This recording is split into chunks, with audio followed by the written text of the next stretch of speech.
Has concluded. Questions without notice. The Leader of the Opposition. My question is to the Prime Minister.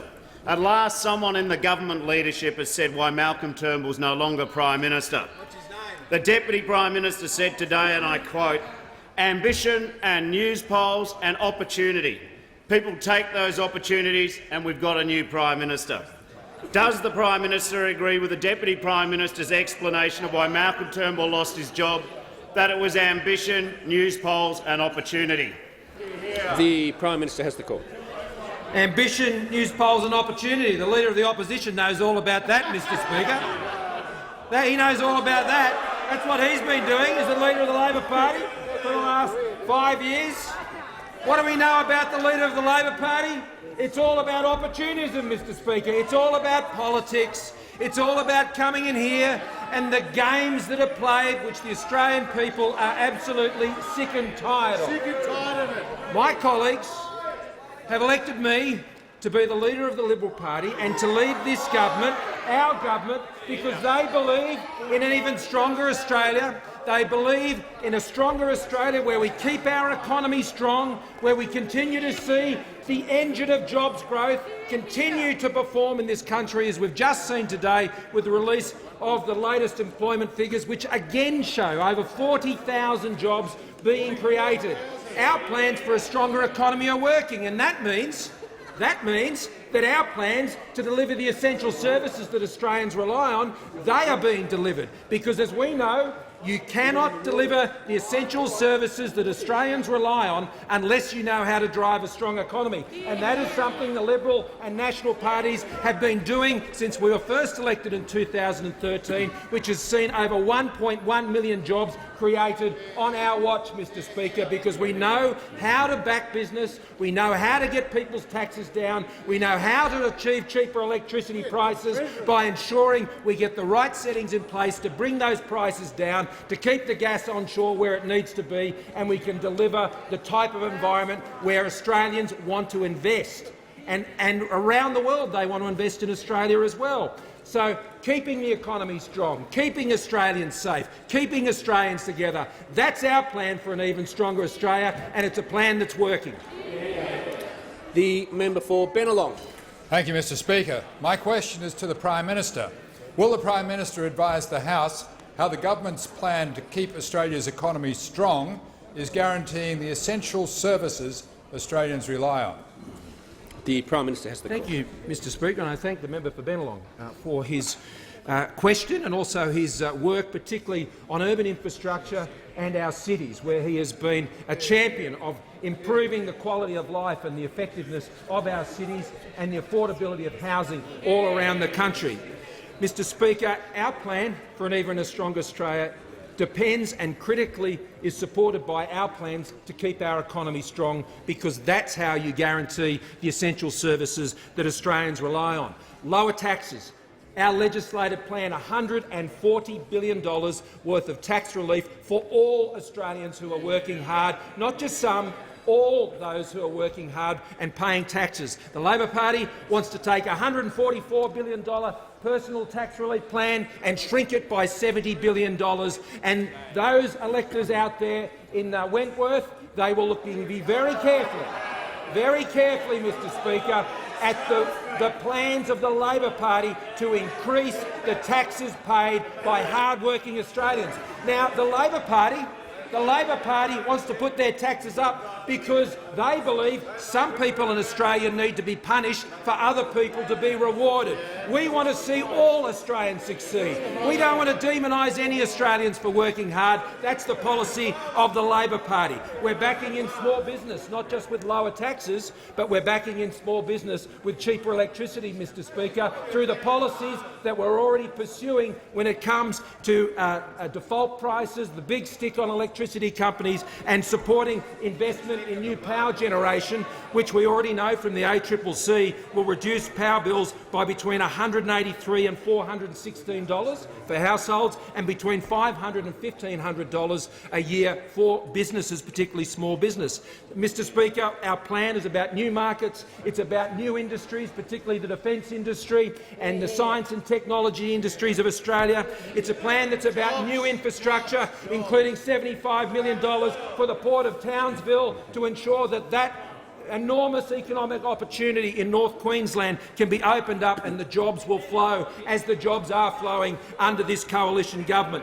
And restoring law and order to the building and construction industry. That's what the Liberal and National parties have been doing. Today, 44,000 jobs in August shows that our plan is working. A third of those new jobs in the past year for people over the age of 55. 100,000 young people. The figure has been revised. The last financial year, more than 100,000 young people got a job in 2017-18. That's the strongest fiscal year on record and the second strongest for any 12-month period going back to 2005. Underemployment is down, Mr Speaker. Participation is up. Wealth by dependency is at lows.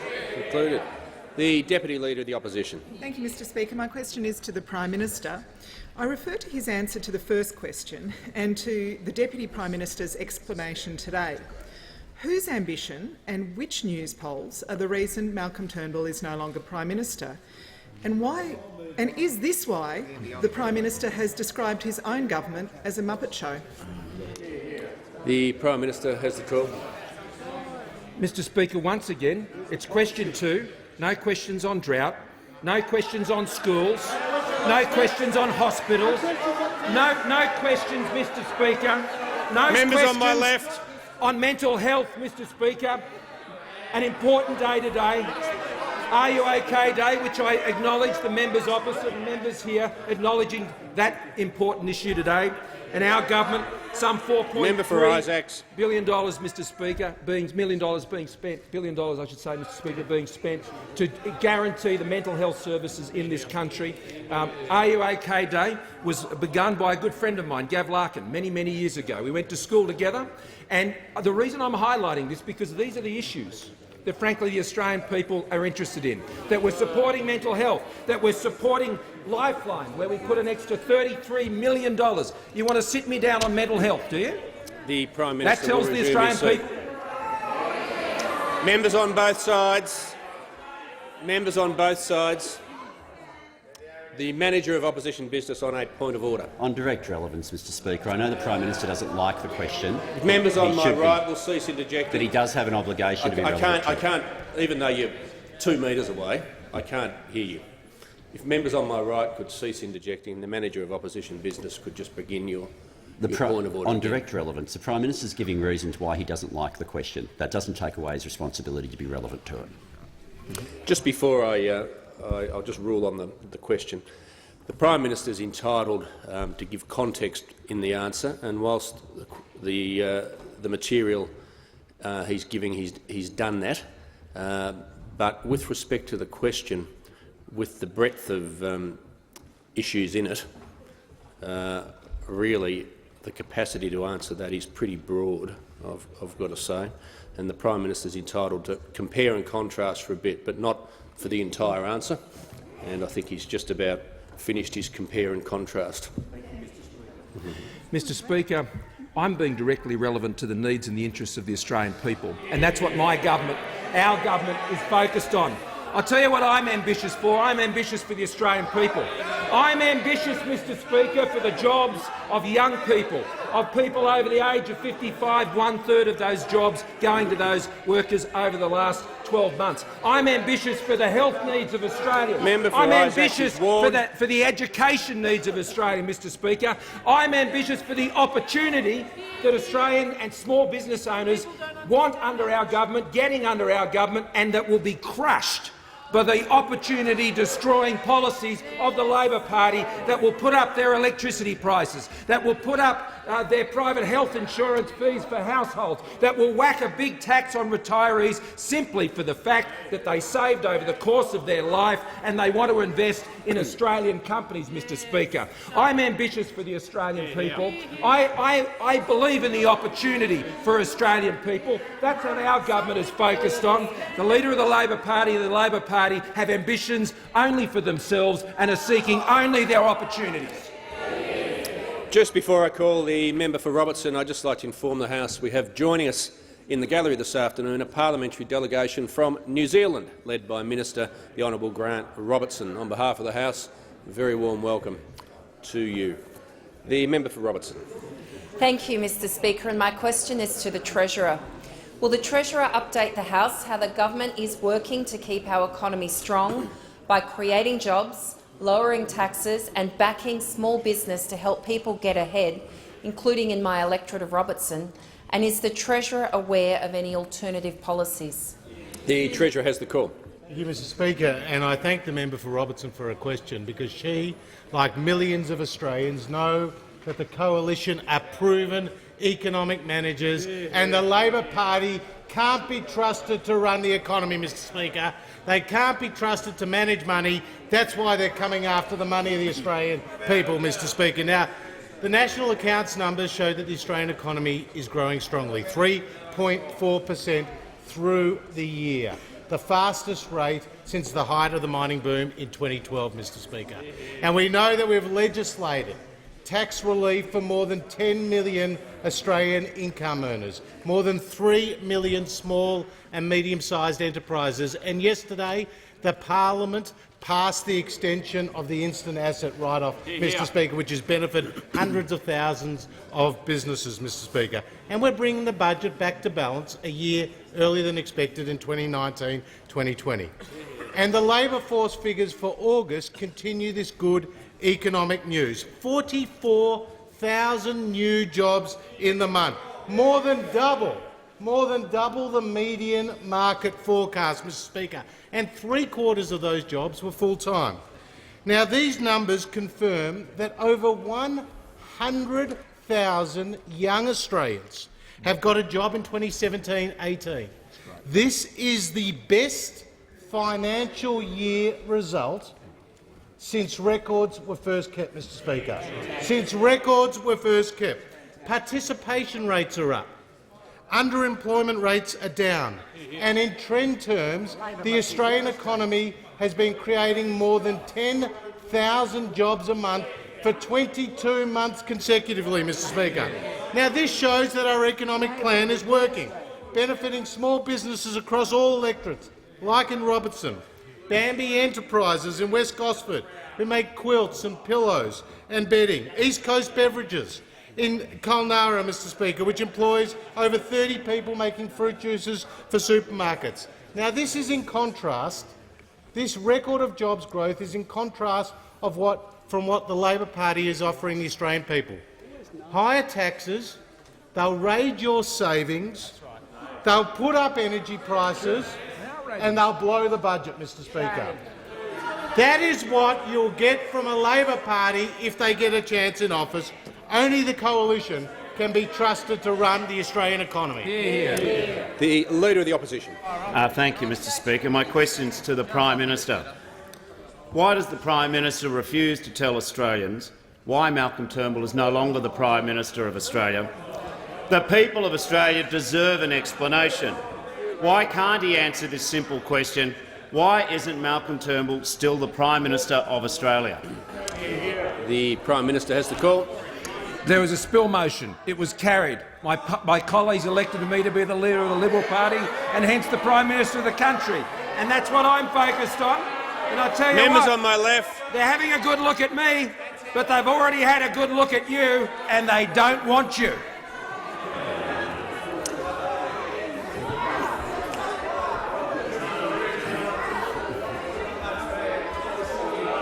Members could cease interjecting. The member, just so we don't get into a tangle here, I'm just going to remind the crossbench it's the independence question. The members on both sides. The member for Kennedy. Question to the Treasurer. 30 years of deregulation and privatisation resulted in electricity $670 a year for 11 years, exploding to $2,400. Housing skyrocketing from $5,600 to $15,000. Food markets shrinking to just Woolworths and Coles, resultingly margins between Farmgate and Miss Housewife soaring from 80% to $300 without The member for Kennedy will resume his. No, the member for Kennedy will resume his seat. The member for Bowman will cease interjecting.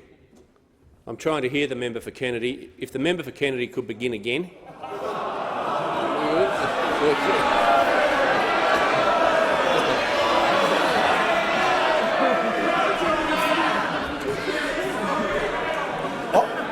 Obviously, Speaker, you thought it was so good that you wanted to run again. I appreciate that.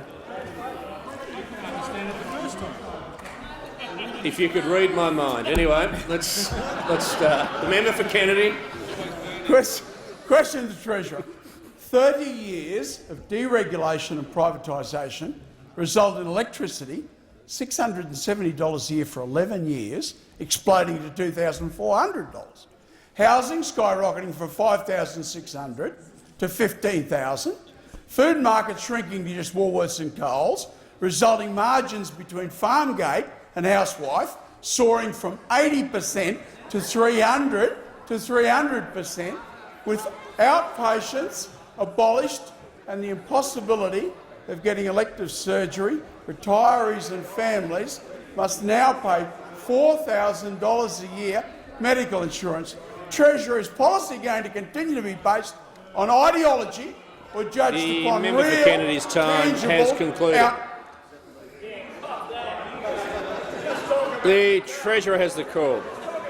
Well, I thank the member for Kennedy for his sentiment there, Mr. Speaker, and for his question. And I can inform him when it comes to energy, this side of the House is taking action that is driving people's power bills down, Mr. Speaker.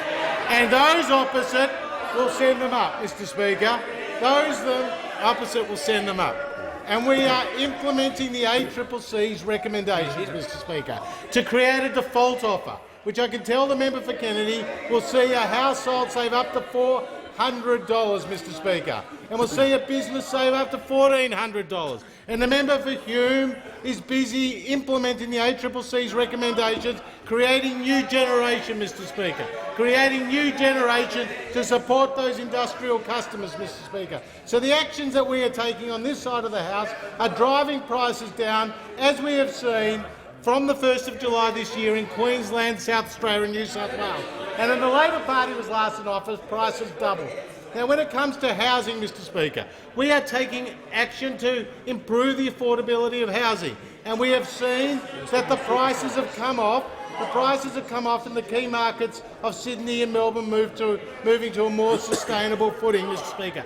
More supply, Mr. Speaker, more targeted measures around foreign ownership, Mr. Speaker, and stronger protections in terms of investor loans, Mr. Speaker. Now, when you talk about manufacturing, the national accounts showed that we're actually seeing good growth in the manufacturing sector, 3.3% up through the year, Mr. Speaker, and 61,000 jobs were created in the manufacturing sector in the last year. That compares to those opposite. When they were last in government, they lost 150,000 jobs from manufacturing, Mr. Speaker. They pretend to look after the blue-collar workers, but they sold them out and jobs went as a result, Mr. Speaker. Now, when it comes to jobs overall, as the August numbers today show, 44,000 new jobs. The numbers confirm that younger people are going to the workforce in greater numbers than ever before. More than 100,000 young people getting a job. For a financial year, that's the best result since records were first kept, Mr. Speaker, and builds on the 1 million jobs that we have created as a coalition. So I say to the member for Kennedy, we on this side of the House are in favour of more jobs. We're in favour of more jobs in the manufacturing sector, and we're delivering.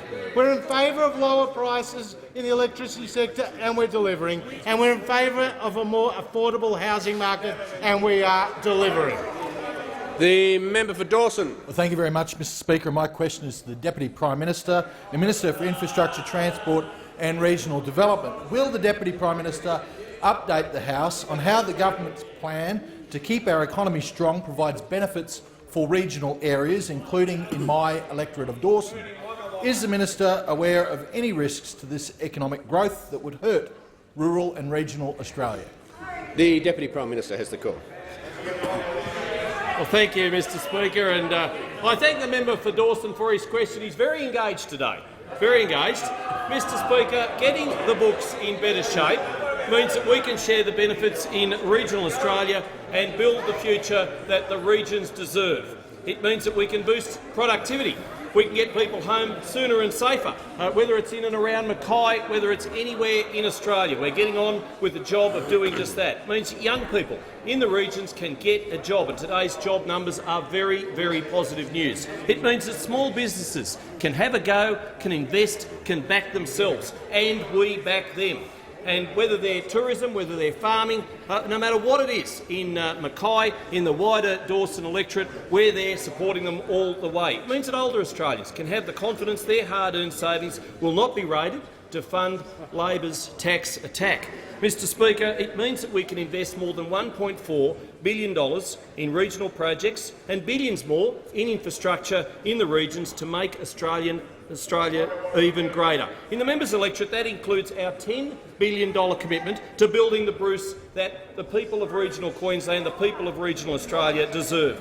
In the members' electorate, the Bowen Road Bridge upgrade, $3 billion, yet another Queensland road project to get people home sooner and safer. It's investment in the Whitsunday Sports Park precinct, redevelopment, $1.9 million, yet another investment in making regional communities stronger, building that regional capacity, building those communities. It's the new Sugar Bowl skate park in Mackay. It's a $1 million injection for our youth to make sure that they can have something where they can have a good pastime, a good recreation. It also means 15 jobs in construction and 2 ongoing. And it's our $176.1 million in the Rookwood Weir. Now, we've been talking about it for years. We're getting on with the job of actually building it. And well done to the members for Capricornia and Flynn. They have delivered. They're projects which give regional communities a much-needed boost. And they're the very first thing, these regional programs, these regional funding initiatives that Labor will cut. The very first. Now, I know that when Labor were last in government, it was regional programs which were raided. I know the member for Watson's electorate, hardly regional. It benefited from a regional project. It should have been set aside, dedicated, quarantined to the regions. That's what we did. We made sure that the money for regional programs is going to be spent where it needs to go, in rural, remote and regional Australia. That's right. And they're a party happy to get in bed with the Greens, happy to make sure that that regional programs are going to go, happy that coal mining projects are going to go by the wayside, just so they can get Green votes in the inner-city regions. We want regional Australia to have a ring of confidence and a future. The Labor leader, well, he just wants to raid its funding. The member for Isaacs. Thank you, Mr Speaker. My question is to the Prime Minister. I refer to Malcolm Turnbull's statement overnight that he has told the Prime Minister and other colleagues that, given the uncertainty about the Minister for Home Affairs eligibility, acknowledged by the Solicitor-General, the Minister should be referred to the High Court, as the member for New England was, to clarify the matter. Does the Prime Minister agree with that statement from Malcolm Turnbull?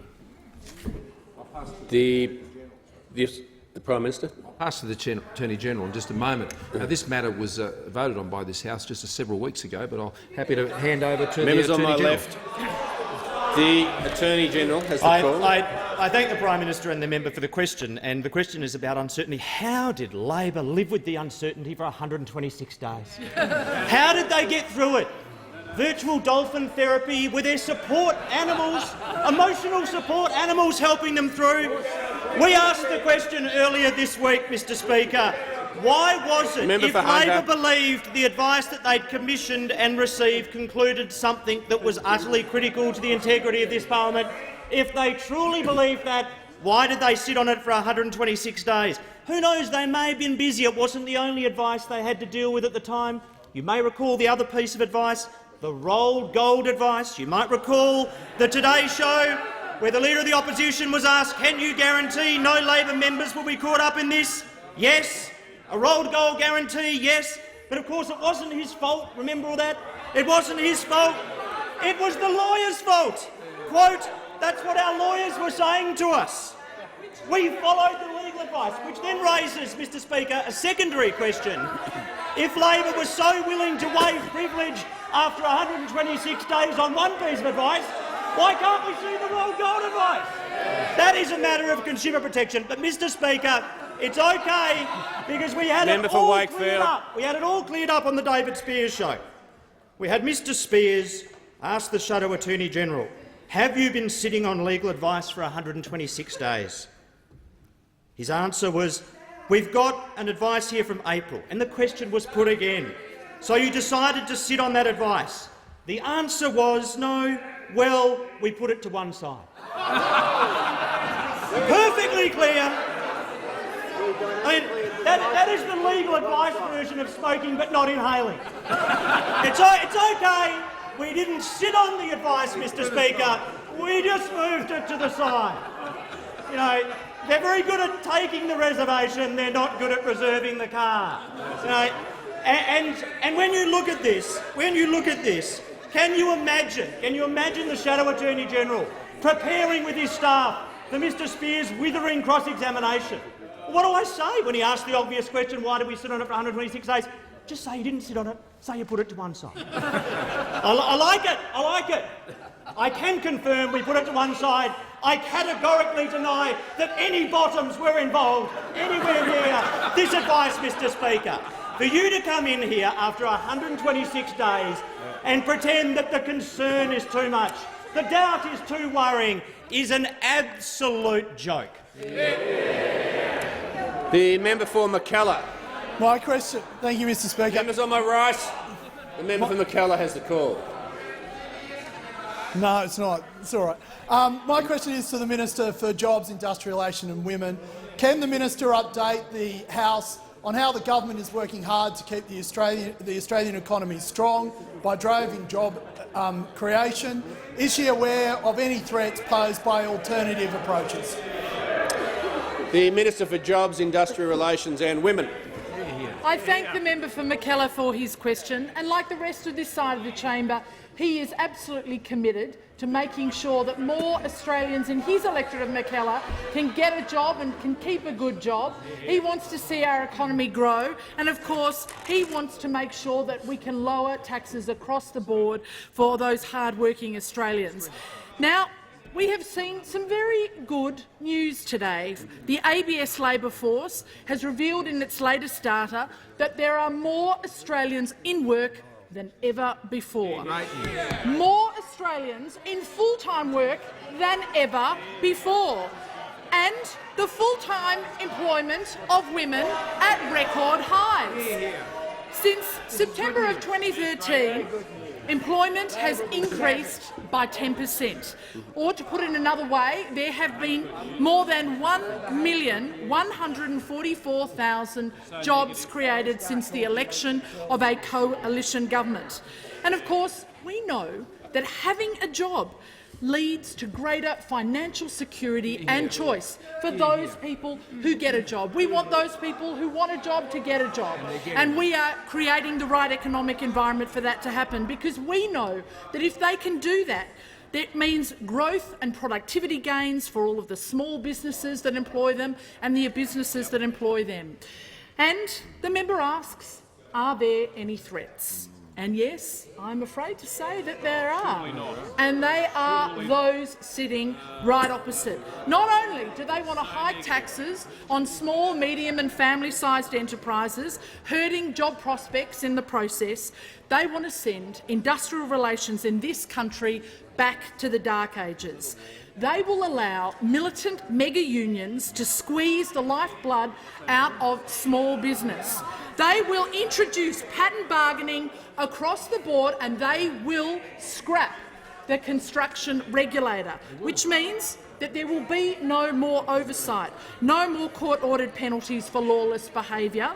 So, these people here who say that they do not like outsourcing will gladly outsource industrial relations to the militant mega-union, the CFMEU. And we know that they're going to do this because the Leader of the Opposition has admitted this himself. He says, as Labor leader, I still think like an organiser. And of course we all know what that means. It means looking the other way. It means secret backroom deals that dud workers and boost union coffers. And it means job-destroying and destructive strike action, and it means allowing mega militant unions like the CFMEU to be able to walk into any small business and disrupt them and wreak havoc right across the country. Well, we will not stand for that. The minister's time has concluded. The Manager of Opposition Business. Thanks, Speaker. My question is to the Prime Minister. In the previous answer, the Prime Minister said it was only a couple of weeks ago the Parliament considered whether to refer the Minister for Home Affairs to the High Court. Can the Prime Minister confirm that vote was before the Solicitor-General had provided advice and that referral was defeated by just one vote, the vote of the Minister for Home Affairs? Why should the Minister for Home Affairs be allowed to hold the casting vote on his own referral to the High Court when even Malcolm Turnbull says he should be referred? The Attorney-General. Well, it is the case, Mr Speaker, and I thank the member for his question, that there are now 4 pieces of legal advice which are in the public domain. One that was commissioned by the National Secretariat of the Labor Party, which sat to one side for 126 days, one from the Solicitor-General, 2 that were commissioned by the member for Dixon, all of them from senior counsel. 3 of them conclude that the best view is that there is clear eligibility. One of them, commissioned by the Labor Party, interestingly gives a view which is not the same as the other 3, but that is a view about ineligibility. And actually, when you take the time to read the advice that Labor commissioned, which sat in someone's drawer for 126 days, the last paragraph of the Labor advice, the lawyers say this, quote, "It is clearly arguable that this at least represents an indirect pecuniary interest." Then, after the words "at least arguable," 36 words later comes the rolled gold conclusion. As such, it follows that, in our opinion, Mr Dutton was incapable. Now, I must say that is one of the more curiously confident pieces of legal deductive reasoning that I have ever seen. A 1970 GT Falcon, Mr Speaker, can go from 0 to 106.9 seconds. Rarely have I seen a legal advice go from reasonably arguable to rolled gold conclusion that someone's incapable of sitting in 36 words. It is absolutely remarkable. And the more reasonable appraisal is the one that is contained in the Solicitor-General's advice, which has been published, which is fully available for anyone who wishes to read it. And whilst the Solicitor-General concludes that this is not an uncomplicated matter, he concludes at paragraph 4 the better view is that Mr Dutton is not incapable of sitting as a member. Now, so what have we got? We've got one advice from Labor, which provides yet another rolled gold guarantee. We've had a few of those from Labor before, of ineligibility. We've got the Solicitor-General's advice. We've got advice from 2 other senior counsels that says while there is never absolute certainty in matters of this type, the better view is that there is no incapacity to sit. Now, Labor say something that they sat on for 126 days is now so critically urgent and raises such terrible doubt to the integrity of the parliament that it must be acted on 126 days later. And the answer really here is if the new standard that's being set by Labor is that anything short, any absence of absolute certainty is now the standard for referral, then what next? Who else is to be referred? And there are a number of people sitting here, and indeed a couple I can think of on that side, where that standard that you're now suggesting should exist, an absence of absolute certainty in a matter of this type, should warrant a referral. And perhaps you'll ask another question so we can go and talk about those people.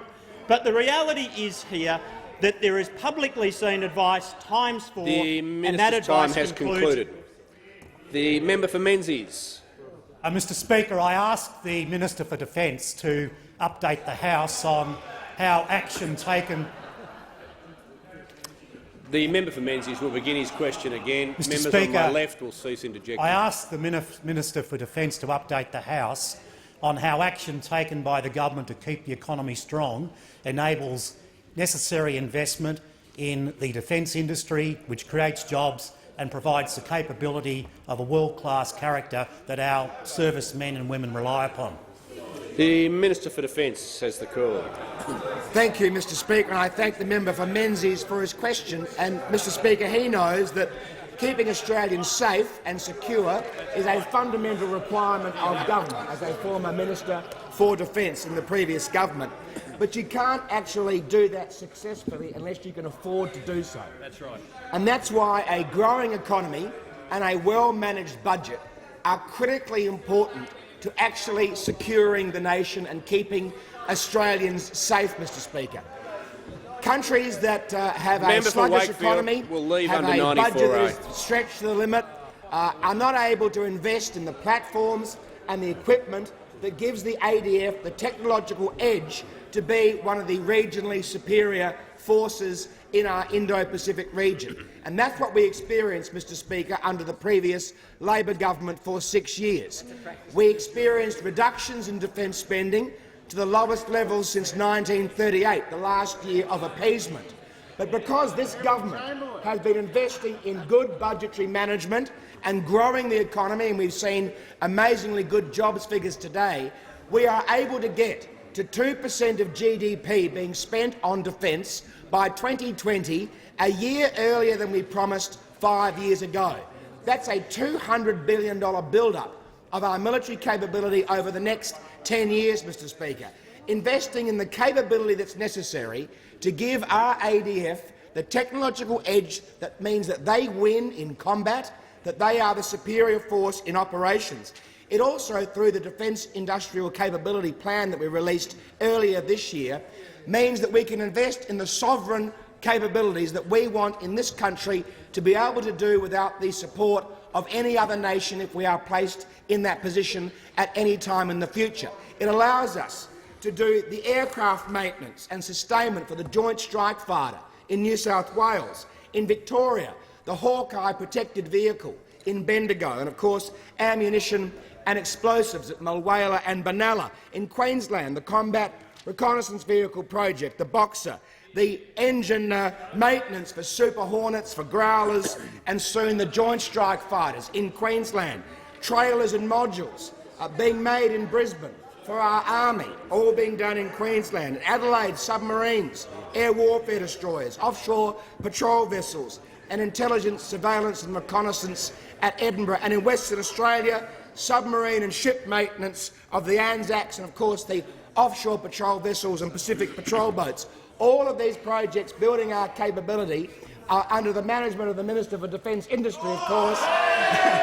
Members on my left. Mr Speaker, giving our ADF the capability that they need to be able to be the superior force in combat and operations. The member for Grainler contain himself. The member for Isaacs. Thank you, Mr Speaker. My question is to the Prime Minister.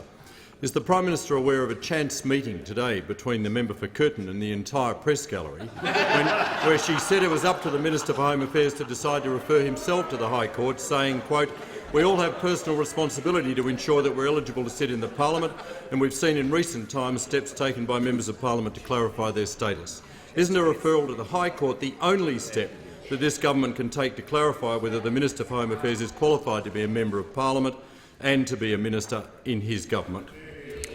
The Prime Minister. Mr Speaker, yes, I am aware of those comments, and no, I don't agree with the assertion put as to what the next action is. The member for Moore. Mr Speaker, my question is to the Minister for Health. Will the Minister update the House on how the government's plan to keep our economy strong is delivering record investment in world-leading medical research, including for rare cancers and diseases? Good question. The Minister for Health. Thank you very much, Mr Speaker, and I want to thank the member for Moore, in particular for his support for Are You OK Day, along with members on all sides of this House, including Eden Monaro and Franklin and the member for Barara. Many people have been involved in very good work over a very long period of time. As the member for Moore knows, in order to support any branch of medical activity, we need a strong economy, whether it's in terms of medicines, whether it's in terms of our clinical services, or whether it's in terms of our medical research. One of the things that we've seen today, of course, is the record levels of employment, which goes to the strong economy, which goes to the ability to support new medicines, clinical treatment and, in particular, medical research. And so I am delighted that this week we've been able to very significantly add to support for medical research by having such a strong economy, in which the Prime Minister has played such a role, in which so many people on this side have played such a role. At the heart of this is the fact that we've been able to allocate $6 billion to medical research, including $3.5 billion for the National Health and Medical Research Council, $500 million for the Biomedical Translation Fund and $2 billion for the Medical Research Future Fund. As part of that Medical Research Future Fund, one of the most important things that we have done is support new clinical trials with a nearly $250 million program. The Rare Cancers, Rare Diseases Clinical Trial Program is about giving people hope and opportunity and treatment where they had previously not had such chance. In particular, what we have seen is that this week we were able to announce 6 new trials for rare diseases and in particular rare cancers and rare conditions that would otherwise not have been done with a $10 million injection.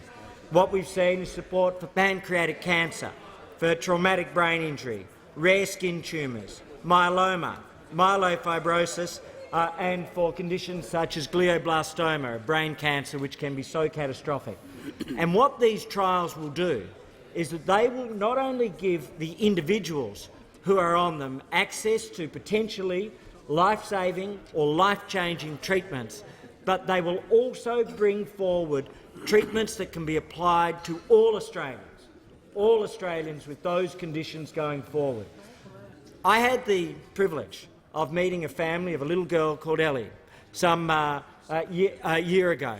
That girl was subject to a trial program which sequenced her DNA, found the cause of her tumour, was then able to be treated. She was not expected to make her first birthday. Only 2 weeks ago, she celebrated her 2nd birthday. That's what clinical trials are about, that's what a good economy is about, and that's what we're about. The member for Griffith.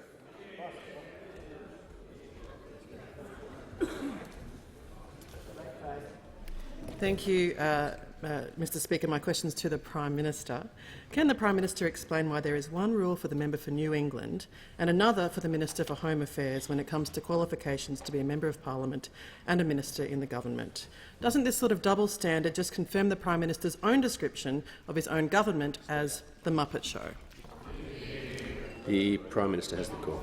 Thank you, Mr Speaker. I don't agree with the member's premise of her question and therefore there's no response to make. The member for Latrobe. Thanks, Mr Speaker. My question is to the Minister for Families and Social Services. Will the Minister update the House on how the government's plan to keep our economy strong is guaranteeing the rollout of the NDIS nationally and delivering vital services for Australians, including in my home state of Victoria? Is the Minister aware of any alternative ideas? The Minister for Families and Social Services.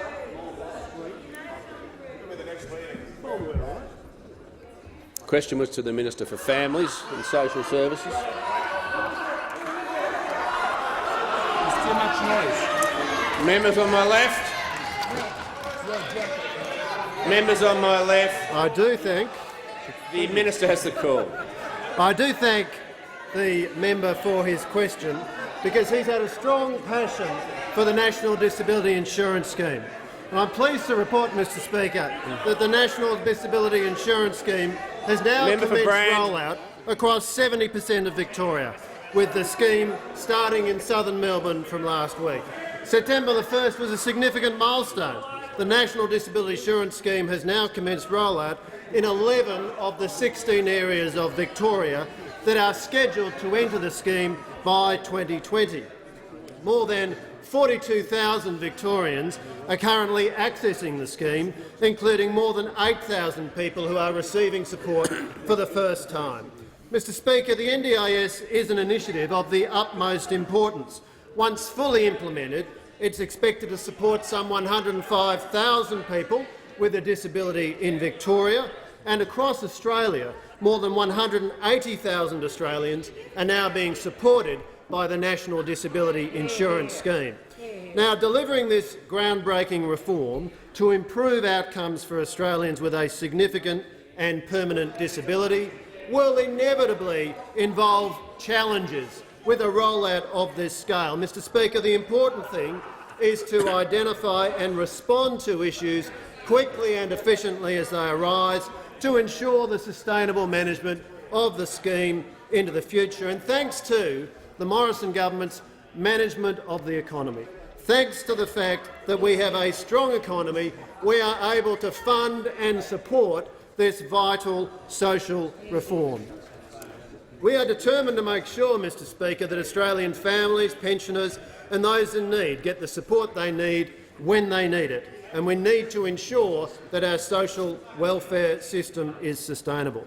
The vital service that the National Disability Insurance Scheme will provide to hundreds of thousands of Australians will also provide economic benefits to communities around the country. For example, in southern Melbourne, the National Disability Insurance Scheme is estimated to create more than 2,250 jobs locally and up to 42,000 jobs in disability services in Victoria. The consequence of that, Mr Speaker, is that over the coming years an additional $350 million will be injected into the local economy in the southern Melbourne region and $2.5 billion into the Victorian economy.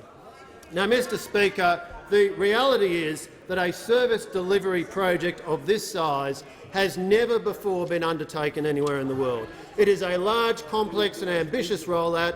It has bipartisan support. I'm pleased to be continuing the good work of my predecessor ministers on both sides of the House to continue the rollout of the National Disability Insurance Scheme. The member for Isaacs. Thank you, Mr Speaker. My question is to the Minister for Home Affairs. Yesterday, the minister said he declared interests in childcare centres in government discussions out of an abundance of care. Why won't the minister apply the same standard to doubts about his qualifications to be a member of Parliament under Section 44 of the Constitution and to be a minister in the government under Section 64 of the Constitution? Good question. The Minister for Home Affairs. Well, Mr Speaker, I thank the honourable member for his question. As I've stated before, I have complied with the requirements under the Statement of Ministerial Standards and the Cabinet Handbook, and I have taken advice in relation to my position, which put the question beyond doubt. The member for Forest. Thank you, Mr Speaker. My question is to the Minister for Education. Will the minister update the House on how the government's plan for a strong economy is guaranteeing choice in education to rural and regional families? Is the minister aware of any other proposals? The Minister for Education.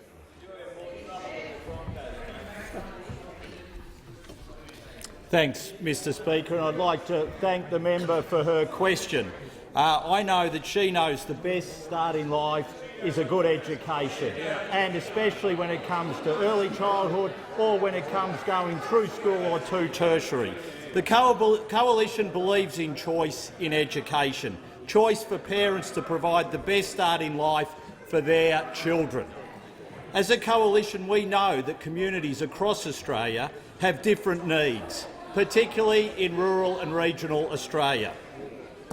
But rural and regional Australians need choice for their children, whether that be from the government, Catholic or independent sector.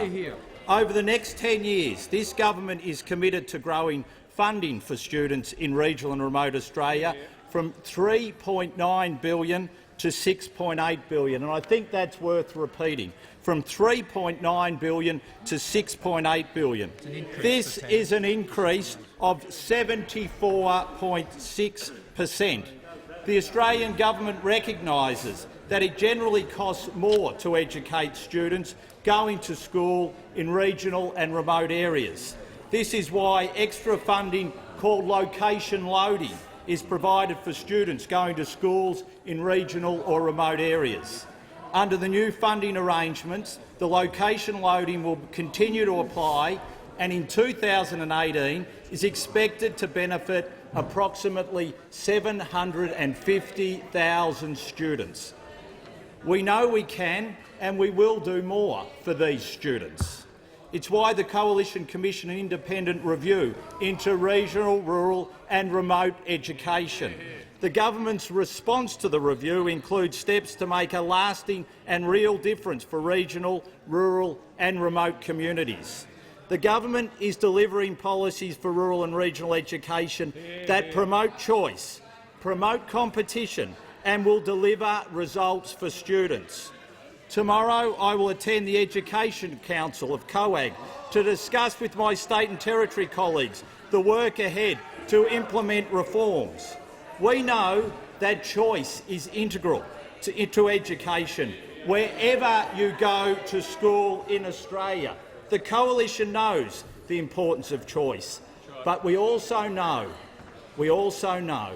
in their heart of hearts that those opposite don't. And that is the real difference. That is the real difference between us and those opposite. Members we on my left. understand the importance of choice. We know that you don't. Leader of the Opposition, we know you don't, and we will wait and see. Members on my left, the Deputy Leader of the Opposition. I wonder if the minister could table the document that he's quoting from so extensively. The member for McEwen's warned. The Deputy Leader of the Opposition can resume her seat. Is the minister quoting from a confidential document? He is. The member for Ballarat has the call. Member for Ballarat. Thank you, Mr Speaker. And my question is to the Prime Minister. I refer to the Prime Minister's answers about bullying inside his government. Is the Prime Minister aware the member for Curtin has said in some instances illegal behaviour may have taken place?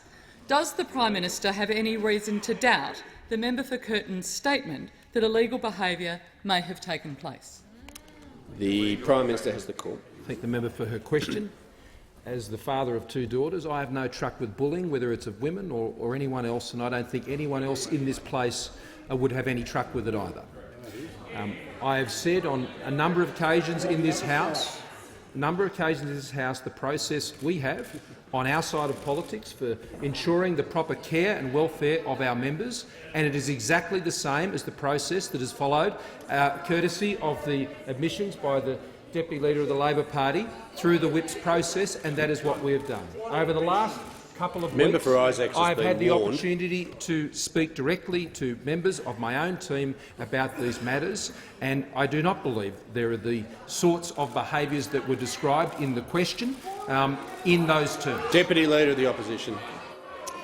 The member for Bonner. Thank you, Mr Speaker. My question is to the Minister for Industry, Science and Technology. Will the minister update the House on how the government's actions to create a strong economy creates new jobs and attracts investment in our space industry? Is the minister aware of any different attitudes to supporting new and innovative industries? The Minister for Industry, Science and Technology. Well, thank you, Mr Speaker. And I thank the member for Bonner for his question. And I'm delighted that my first question in this place comes from a fellow Queenslander and one who I know works so hard for his local community. Mr Speaker, as you've heard today, this government has a very strong record in creating jobs, but there's much more work that needs to be done. Our space industry already includes more than 380 companies, employs more than 10,000 people and contributes $3.9 billion per annum to the Australian economy. The Australian Space Agency will grow our space sector, and projections are that it will triple the size of the sector and add $12 billion to the economy by 2030. It will help create 20,000 new jobs. It'll provide opportunities that help our farmers, our engineers. It'll provide a whole ecosystem to assist and grow jobs now and into the future. Mr Speaker, importantly, a new space agency provokes dreams of going to the moon and exploring our universe, and we as a government want our young people to shoot for the stars. We want our young people to understand that STEM opens up some fantastic opportunities for new careers, for new jobs into the future. And whilst we don't know exactly what the jobs of the future are going to be, we do know that about 3/4 of them are going to require STEM skills. The Space Agency, Australia's Space Agency, is going to go a long way to promoting opportunities for our young people and giving them the opportunity to aspire to something that they may not even have thought about to date. The global space economy is now worth about $345 billion, and the Australian Space Agency will help our businesses, large and small, to win a greater share of that market. Now, Mr Speaker, finally I can advise that in recent days a resolution has been introduced to the United States Congress commending the Australian government's creation of the Space Agency. The resolution supports deeper cooperation with Australia in working to boost mutual prosperity and security.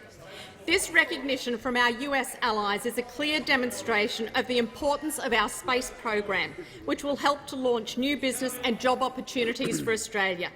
And we're now entering the most exciting time for Australia's space industry.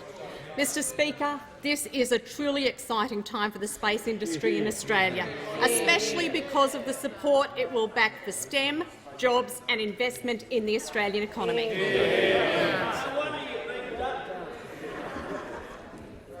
The Deputy Leader of the Opposition. Thank you, Mr Speaker. My question is to the Prime Minister. I refer to the Prime Minister's answer on gender quotas yesterday. Was the member for Brisbane describing government policy when he rejected gender quotas on the basis that female politicians are all, and I quote, all a cardboard cutout? Does the Prime Minister agree? Why are quotas for the National Party okay, but quotas for women not? The Prime Minister has the call. Thank you, Mr Speaker. Well, I've learnt in this place, as a minister and now the Prime Minister, you can never believe anything the Labor Party put in their questions. They're quite used to verballing people in the union movement, and they seek to verbal people here in this place, Mr Speaker. When it comes to the selection of candidates to represent the Liberal Party in this place, Mr Speaker, that is done by our rank-and-file membership, which is made up of men and women from all walks of life throughout the country, and they'll be doing that in Wentworth tonight, Mr Speaker, as they select their candidate. But what I know about the Labor Party, I know who picks their candidates, Mr Speaker. I know exactly who picks their candidates. The unions, Mr Speaker, the militant unions, the deals between the CFMEU, the deals between militant unions, The member for Port they're Adelaide. the ones who decide who sits on the Labor Party benches in the parliament, whether it's here, whether it's in the other place, whether it's in the New South Wales Parliament, the Victorian Parliament. I asked them the other day to put up their hands if they were a former trade union official. I'll ask them again. I'll give you another go. Nothing? Still nothing? You must be so proud. I'll ask those on this side of the House. Who's Member ever for run a small Greenway. business here? There we go. Who's ever worked in the private sector here? Here we go. Who's ever been a police officer here? Here we go. We've got a police officer up the back here. Who's a farmer on this side of the House? Members on We've my got left. some farmers over here. We've got medical practitioners. Who's ever served in the Australian Defence Forces on this side of the House? The Liberal Party is the party, and the National Party is the party of ordinary everyday Australians going out there every day, having a go and getting a go. That's what we stand for. The Labor Party stands for Labor, controlled by the unions, union-bred, union-fed, union-led. Members on both sides. The member for Newcastle will cease interjecting. The member for Ford. Thank you, Mr Speaker. My question is to the Minister for Defence Industry. Will the minister update the House on how the government's plan to keep the economy strong consists in building a defence industry and driving investment and jobs and keeping Australians safe? And is the minister aware of any alternative approaches? The Minister for Defence Industry. Thank you very much, Mr Speaker.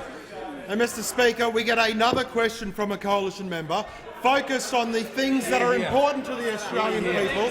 Another question from the coalition side focused on jobs, economic growth and the policies that we're putting in place to make sure Australians have a better standard of living. And what a contrast to the 10 questions we've had from Labor, just obsessed with the politicking that we've continued to see from the Australian Labor Party. But like the member for Ford, I am deeply passionate about what we're doing in the defence industry space, and I am absolutely delighted to follow on the huge momentum that's been created by the previous member for Defence Industry, the now Minister for Defence. The Minister for Defence Industry and now the Minister for Defence did an outstanding job building on the Coalition's vision. And our vision in this space is to invest an extra $200 billion. That's right. $200 billion to not only ensure that we build an industry around defence, but $200 billion to make sure that the frontline men and women who proudly wear the Australian uniform in battlefields all around this globe have the maximum level of protection they can have, because we absolutely must ensure that those men and women are safe, because they are risking their lives to keep all of us safe. And we know that on this side of the chamber. And frankly, Mr Speaker, the contrast in policy approach from the Coalition when it comes to defence industry and the Australian Labor Party could not be more stark. We're investing $200 billion, and when Labor was last in power, they ripped out $18 billion of defence spending. They brought Australia's defence spending down to the lowest level it had been since 1938. So when Australians go to the next election, they will know there is a very clear contrast between what the Coalition is going to do to build a defence industry, to build sovereign capability, to invest in making sure that the small and medium-sized businesses across this country can participate in the build-up of national capability when it comes to our defence industry. In seats like Capricornia, Gilmore, Reid, Chisholm, Corangamite, even in the seats that Labor has held, seats like Herbert, Hindmarsh, Braddon, we're seeing investment of $200 billion to grow an industry, to grow a sector, to grow thousands of jobs across this country. And look no further than the great work that we're doing with the Land Forces Conference, and in particular the contract that we issued in relation to the Combat Reconnaissance Vehicle in Queensland. We are going to see hundreds of jobs created in the member for Ford's seat, in other seats around that, to make sure that we deliver on our compact. Not only our compact with the Australian SME sector and defence industry, but most importantly, our compact with the men and women that wear our uniform to keep them safe so they can keep us safe. The member for Jagga Jagga. Yeah, if the member for Jagga Jagga could begin again. The microphone didn't appear to be on. The member for Jagga Jagga. Bit different from last time, Mr Speaker. I won't say anything. The member for Jagga Jagga has the call. Thank you, Mr Speaker. My question's to the Prime Minister. Why are you the Prime Minister and not Malcolm Turnbull? Members on my left, the Prime Minister has a call. Why'd you hang up the phone? Mr Speaker, I thank the member for her question and the rousing spirit in which she delivered it. And in this place, I was very proud to serve with Malcolm Turnbull as the Prime Minister, as his Treasurer.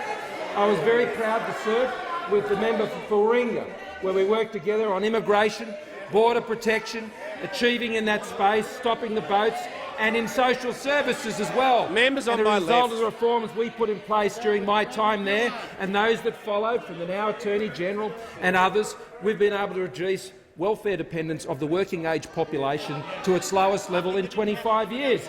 As standing with the former Prime Minister as the Treasurer, I had the privilege of being able to work to ensure that the economy that we see today, which has 100,000 and more extra young people in place just as of the last 12 months, out there in work, a similar number and more of people aged over 55, particularly men, are out there, places where they didn't think they'd get jobs again, have been able to get back into work.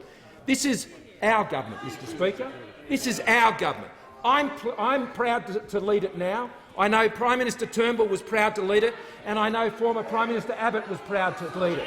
Over the last 5 years, we've delivered more than 1 million jobs, Mr Speaker. 3 strong leaders who've achieved strong results for the Australian people.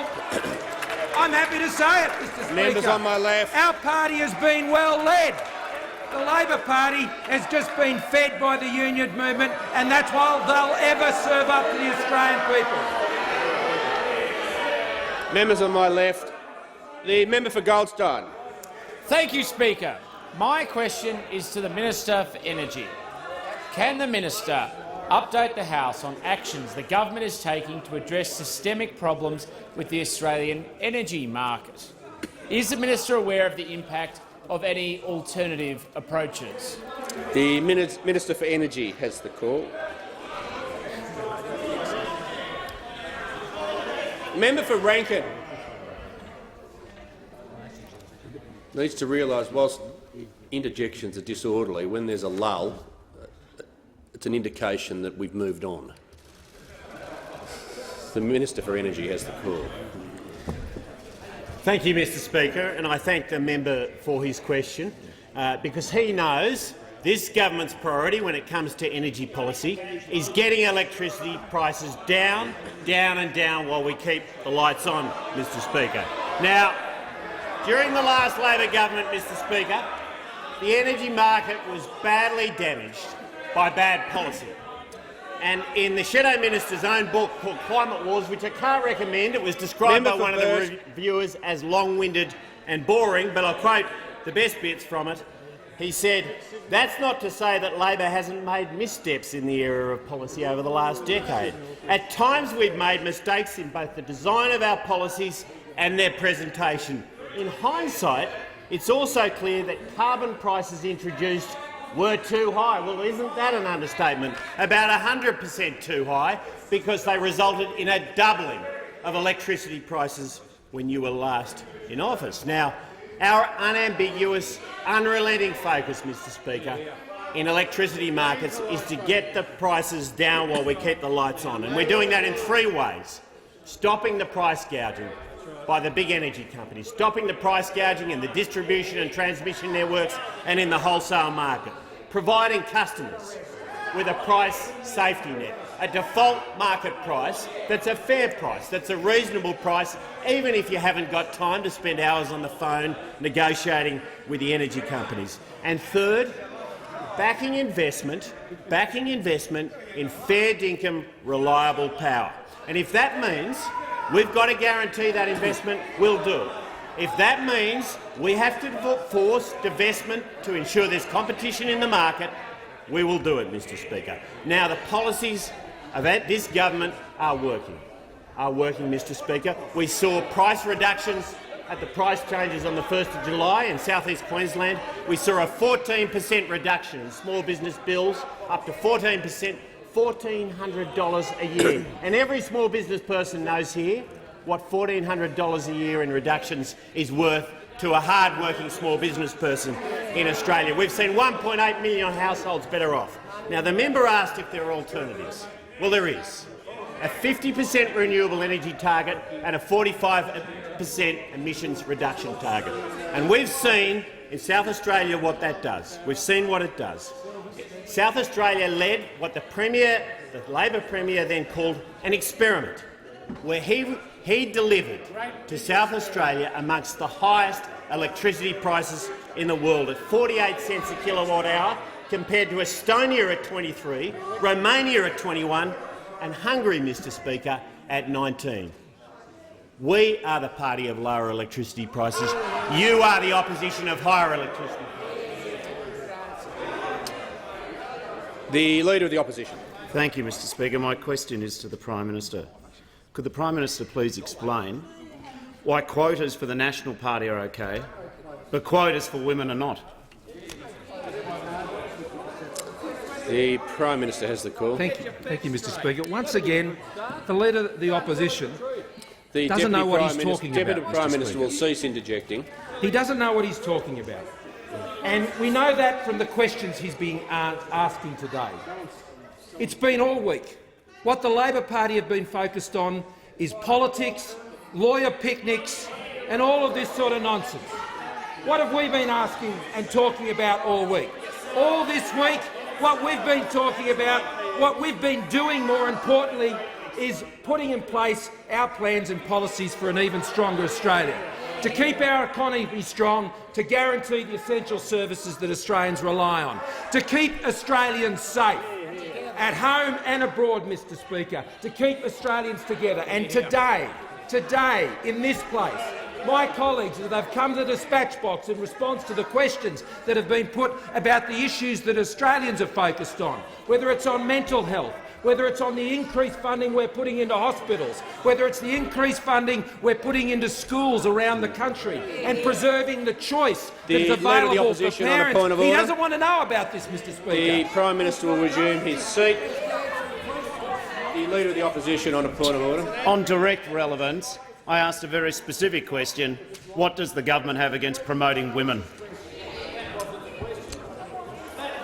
The Deputy Prime Minister will cease interjecting. Just before I call the Prime Minister, I do have to say I almost ruled the question out of order in the original, when it was first asked, on the basis that leaders aren't responsible for party matters, but the Prime Minister was clearly prepared to answer it. And the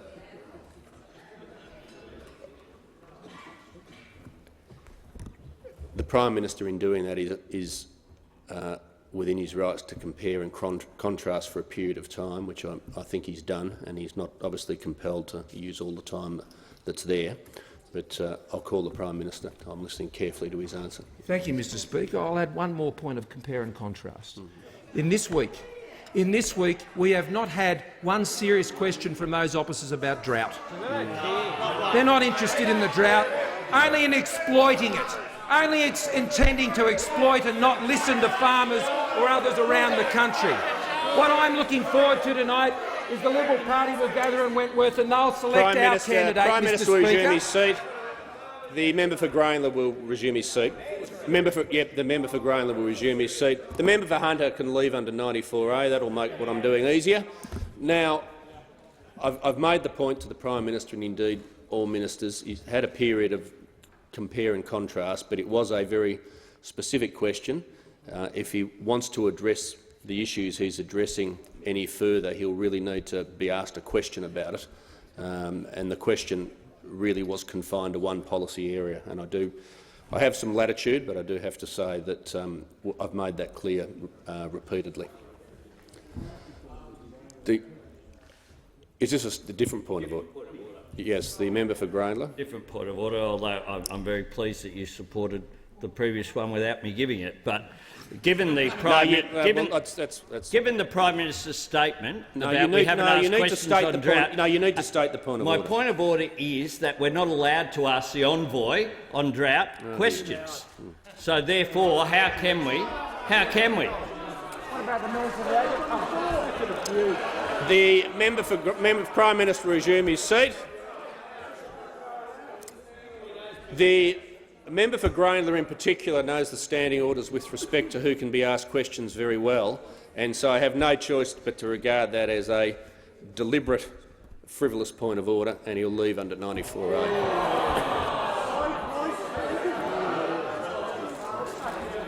Prime Minister. Mr Speaker, I'm asked about quotas. I'll tell you the quota we're very proud to have achieved in this party and in this government over the last 5 years is there's more women in jobs today than at any other time, and the gender pay gap has been reduced, Mr Speaker, more so than occurred under the Labor Party. Under the Liberal and National parties, we're about getting real results for families, for men, for women, for all Australians, because we're 100% focused on the issues that matter to them. The Labor Party is only ever interested in the grubby politics that they're associated with.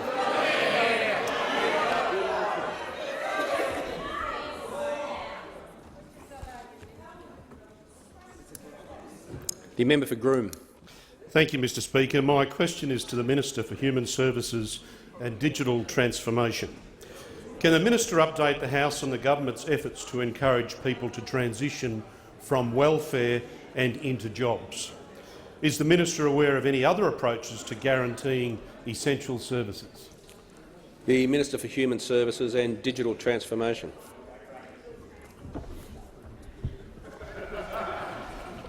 Thank you very much, Mr Speaker, and can I thank the member for Groom for that question. And he knows, like we all do on this side of the House, that we are committed to creating a stronger economy, and that is the best way that we can guarantee the essential services that we provide for the Australian people, while still being able to bring the budget back into balance.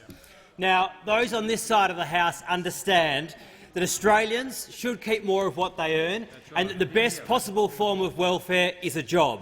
And that's why we've had a laser-like focus on job creation, creating over 1 million jobs since we came to office in 2013.